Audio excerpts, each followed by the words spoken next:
Abajo, Satán. Las circunstancias habían hecho a Gregorius un hombre incalculablemente rico. Poseía flotillas, palacios, sementales, ciudades. En realidad eran tantas sus posesiones que a los encargados de enumerarlas, cuando los acontecimientos de esta historia llegaron a su monstruosa conclusión, les parecía a veces más rápido hacer una lista de las cosas que Gregorius no poseía. Era rico, pero distaba mucho de ser feliz. Lo habían criado en la religión católica, y en sus primeros años, antes de su vertiginoso ascenso a la fortuna, había encontrado solaz en la fe. Pero la había abandonado luego, y a la edad de 55 años, con el mundo a sus pies, despertó una noche para descubrir que carecía de Dios. Fue un amargo golpe, pero de inmediato tomó las medidas necesarias para subsanar la pérdida. Viajó a Roma, habló con el sumo pontífice, rezó día y noche, fundó seminarios y colonias de leprosos. Pero Dios se negaba a mostrarle siquiera la uña del dedo gordo del pie. Al parecer, Gregorius estaba dejado de la mano de Dios. Desesperado, se le metió en la cabeza que la única manera de conseguir su propósito de volver a los brazos del Hacedor sería arriesgar el alma del modo más disparatado. La idea tenía sus méritos. Supongamos que lograra concentrar un encuentro con Satán. El enemigo mayor, pensó Gregorius. ¿Acaso Dios, al verme in extremis, no se sentiría obligado a intervenir para hacerme volver al redil? Se trataba de un buen plan, pero ¿cómo llevarlo a cabo? El diablo no acudía con una simple llamada, aunque proveniera de un magnate como Gregorius, y sus búsquedas no tardarán en demostrarle que los métodos tradicionales de invocación del Señor de las Tinieblas, mancillar el sagrado sacramento, el sacrificio de criaturas, no fueron más efectivos que las buenas obras para provocar a Jehová. Solo al cabo de un año de deliberaciones logró dar con un plan maestro. Mandaría a construir un infierno en la tierra, un infierno moderno, tan monstruoso que el tentador se sentiría tentado e iría allí a establecer su reino como lo hace el cuco en los nidos robados. Buscó por todo el mundo un arquitecto y en las afueras de Florencia, languideciendo en un manicomio, encontró un hombre llamado Leopardo, cuyos planos para los palacios de Mussolini poseían una grandeza demencial que se adaptaba perfectamente al proyecto de Gregorius. Leopardo fue sacado de su celda. Era un hombre fétido, una piltrafa, y le devolvieron sus sueños. Su prodigioso genio no le había abandonado.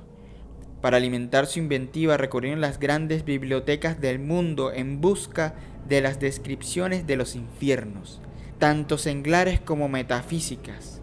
Las bóvedas de los museos fueron saqueadas en búsqueda de las imágenes prohibidas del martirio. No se dejó piedra por levantar si se sospechaba que debajo se ocultaba algo perverso. Los planos acabados debían algo a Sade y a Dante, y algo más a Freud y a Kraft e Bing, pero también contenían elementos que ninguna mente había concedido jamás, o al menos nadie se había atrevido a consignarlos sobre el papel. Se escogió un terreno en el norte de África y comenzó la construcción del nuevo infierno de Gregorius. Absolutamente todo lo relacionado con aquel proyecto batió los récords. Sus cimientos eran mucho más vastos, sus paredes más gruesas, la fontanería más elaborada que la de ningún otro edificio construido hasta la fecha. Gregorius contemplaba su lenta evolución con un entusiasmo que no había saboreado desde sus primeros años de constructor de imperios. Resulta innecesario decir que en todas partes se lo tomó por loco. Los amigos que había tenido durante años se negaron a relacionarse con él.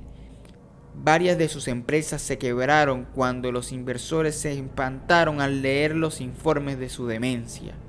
No le importó, su plan no podía fallar. El diablo tenía que acudir, aunque solo fuera por curiosidad de ver el leviatán erguido en su nombre, y cuando apareciera, Gregorius lo estaría esperando. Las obras tardaron 4 años y se llevaron la mejor parte de la fortuna de Gregorius.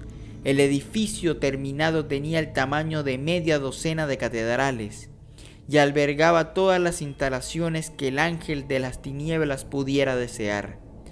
Tras sus muros habían fuegos, de modo que desplazarse por sus muchos corredores constituía una agonía insoportable. Las habitaciones que daban a sus corredores contaban con todos los dispositivos inimaginables de tortura: agujas, parrillas, cepos, que el genio de los torturadores de Satán hubiera utilizado. Habían hornos grandes como para quemar familias enteras, piscinas hondas como para ahogar generaciones. El nuevo infierno era una atrocidad a la espera de suceder, una celebración a la inhumanidad a la que solo faltaba su primera causa. Los constructores se marcharon agradecidos. Entre ellos se rumoreaba que hacía tiempo que Satán vigilaba la construcción de su domo del placer. Algunos llegaron a sostener que lo habían visto en los niveles más profundos, en donde el frío era tan intenso que helaba la orina de la vejiga. Existían pruebas que respaldaban esa creencia en las presencias subnaturales cernidas sobre el edificio a medida que éste alzaba su término. Un ejemplo era la cruel muerte de Leopardo. Se había arrojado, o como sostenían los supersticiosos, había sido lanzado por las ventanas del 6º piso del hotel donde se hospedaba. Fue sepultado con la debida extravagancia, de modo que solo en el infierno Gregorius se dedicó a esperar. No tuvo que esperar mucho. No había pasado allí más que un día, cuando oyó ruidos provenientes de las profundidades inferiores. Rebosante de la expectación, fue en búsqueda de su fuente, pero solo se encontró con la turbulencia de los baños de excrementos y ruidos de los hornos. Regresó a sus aposentos del 9º nivel y esperó. Volvió a oír ruidos, volvió a ir a la búsqueda de su fuente y nuevamente regresó desalentado. Pero los ruidos no cesaron. En los días siguientes apenas pasaban 10 minutos sin que oyera algún ruido de invasión. El príncipe de las tinieblas estaba allí. A Gregorius no le cabía duda, pero no se mantenía en las sombras. Gregorius se conformó con seguirle el juego. Al fin y al cabo, era la fiesta del demonio, y a él le tocaba participar en el juego que escogiese. En los largos y a veces solitarios meses que siguieron, Gregorius se aburrió de jugar al escondite y comenzó a exigirle a Satán que se mostrara. El eco de su voz se perdía en los desiertos pasillos sin obtener respuesta, hasta que la garganta se le irritó de tanto gritar. A partir de entonces continuó con su búsqueda en forma silenciosa, con la esperanza de sorprender a su inquilino, pero el ángel apóstata siempre huía antes de que Gregorius lograra acercarse lo bastante como para verle. Jugarían un juego desgastante, Satán y él persiguiéndose a través de hielos, fuegos, hielos otra vez. Gregorius se decía que había que tener paciencia. El diablo había acudido, ¿o no?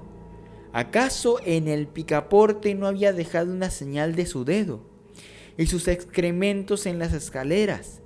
Tarde o temprano el supremo malvado revelaría su rostro y Gregorius le escupiría la cara.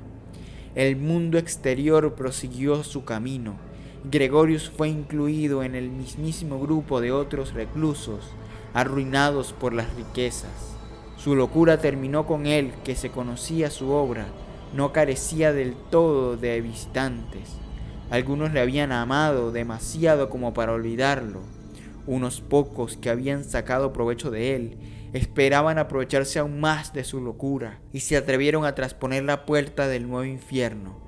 Estos visitantes realizaron el viaje sin anunciar sus intenciones.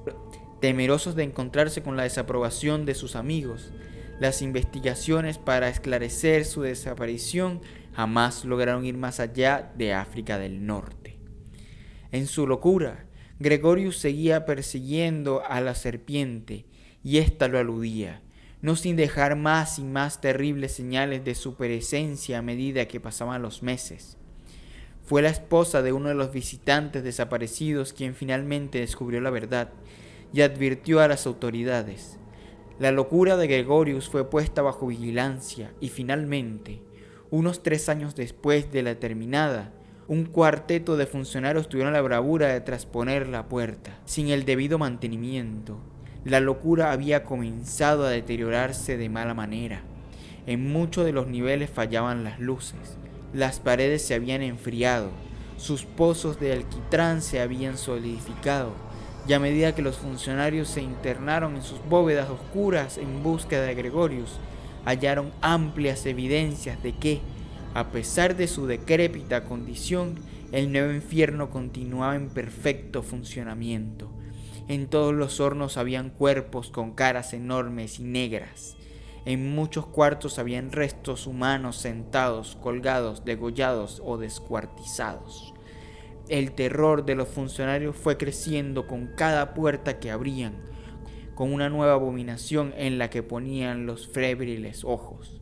2 de los cuartos traspusieron la puerta, jamás llegaron a la cámara del centro.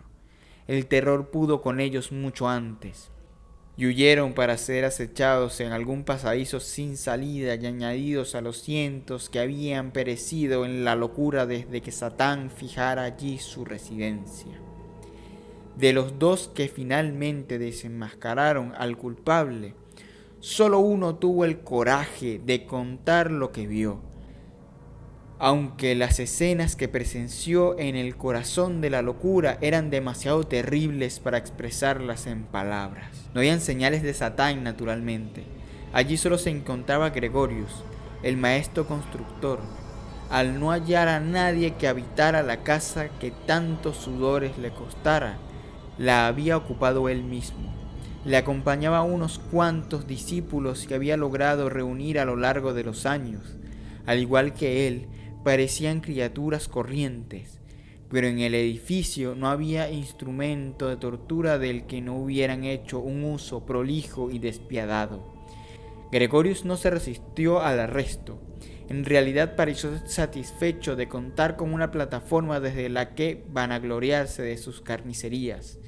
Posteriormente, durante el juicio al que fue sometido, habló libremente de su ambición, sus apetitos, de toda la sangre que seguía corriendo si lo dejaran en libertad. Juró que sería suficiente como para ahogar todas las creencias y sus ilusiones, pero aquello le supo a poco, porque Dios se pudría en el paraíso y Satán en el abismo. ¿Y quién iba a detenerlo? Durante el juicio fue muy vilipendiado y posteriormente en el manicomio donde murió al cabo de 2 meses escasos en circunstancias poco claras. El Vaticano destruyó todos los informes que sobre él guardaban en sus archivos. Los seminarios fundados en su imperio nombre fueron disueltos. Pero incluso entre los cardenales hubo quien no lograron olvidar su impeniente maldad, y en privado algunos se preguntaban si su estrategia no había triunfado, si al abandonar toda esperanza en los ángeles, caídos o no se habría convertido él también en un ángel más, o en todo lo que la tierra podía soportar de semejantes fenómenos. Fin.